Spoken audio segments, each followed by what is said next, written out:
दोस्तों तीसरी वीडियो में स्वागत है। हम माइकल जे लॉजियर के काम के बारे में बात करें जिन्होंने लॉ ऑफ अट्रैक्शन पे बहुत सारा काम किया है। तो लॉ ऑफ अट्रैक्शन की तीसरी वीडियो के अंदर हम बात करने वाले हैं लैंग्वेज की। लॉ ऑफ अट्रैक्शन के अंदर लैंग्वेज का क्या रोल होता है। हमारे बोले हुए शब्द एक फीलिंग को जनरेट करते हैं। अगर मैं बोलूँगा लव, तो लव के बोलने के बाद एक ख़राब फीलिंग मन में आ नहीं सकती, क्योंकि हमने ज़िंदगी भर इस शब्द को इतने मीनिंग दिए हैं, इतने मतलब दिए हैं कि जब हम प्यार बोलते हैं तो हम बुरा फील नहीं कर सकते। चेहरे पे मुस्कुराहट आएगी, प्यार आएगा।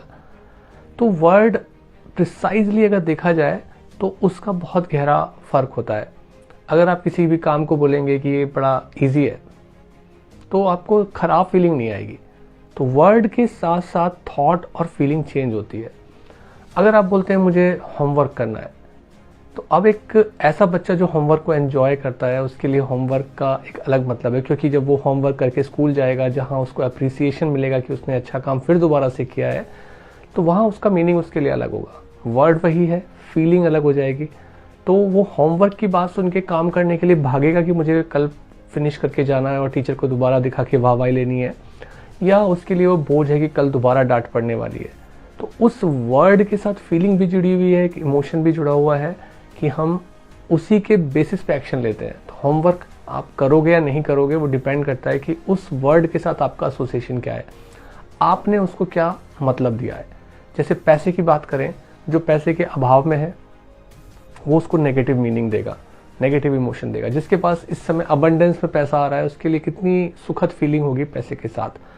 तो वर्ड को लॉ ऑफ अट्रैक्शन में जरा भी कम वैल्यू नहीं देनी है, क्योंकि वर्ड के साथ थॉट बनती है। अच्छे वर्ड्स के साथ जो हमें पॉजिटिव वाइब्रेशन देते हैं उनसे एक थॉट बनती है और उस थॉट के साथ फीलिंग आती है। एक और इम्पॉर्टेंट बात, जब हम वर्ड की बात करते हैं तो जब हम कहते हैं do not think about orange chocolate, तो जो डू नॉट का साउंड है वो नहीं आएगा, पर यहाँ हम एक चीज़ के बारे में अच्छे से जानते हैं, वो चीज़ है चॉकलेट। तो जब हम चॉकलेट बोलेंगे तो वो उसकी पिक्चर हमारे माइंड में आएगी। ऑरेंज की आए ना आए, पर चॉकलेट की इमेजिनेशन आएगी, क्योंकि उस शब्द को हमारे दिमाग ने एक अर्थ दिया हुआ है। हमने जिस चॉकलेट को ज़्यादा खाया होगा उसकी तस्वीर हमारे माइंड में ज़्यादा आएगी। तो ऐसे जितने भी वर्ड होते हैं जो नेगेटिव वर्ड होते हैं, डू नॉट जज, don't smoke, do not heart, या पैनिक मत करो, डोंट पैनिक, डोंट ब्लेम, तो उसमें जो डोंट वाला है वो हट जाता है। डोंट पैनिक, आपका प्लेन हिल रहा है और एयर होस्टेस बोल रही है कि डोंट पैनिक, तो पैनिक ही माइंड में आएगा। So please be seated, be remain काम, तो मैसेज बदल जाता है। जब वही एयर होस्टेस आके पैनिक ना करने की सलाह देती है तो पैनिक ही होगा, क्योंकि हम ऑलरेडी उस इमोशन को फील कर रहे हैं कि हमारा प्लेन हिल रहा है। और वहीं पे जब आप बोलेंगे कि please be quite, please be quite, everything is under control, तो वो शब्द बहुत ही अंदर सांत्वना देंगे कि हमको अभी पैनिक नहीं करना है। ऑटोमेटिकली ये फीलिंग चली जाएगी दिमाग में। तो लॉ ऑफ अट्रैक्शन में शब्दों का बहुत गहरा महत्व है। तो हम शब्दों की मीनिंग बदल सकते हैं। अगर हम डोंट स्मोक बोलते हैं तो हम उसको उल्टे तरीके से बोल सकते हैं कि आप हेल्दी खाइए।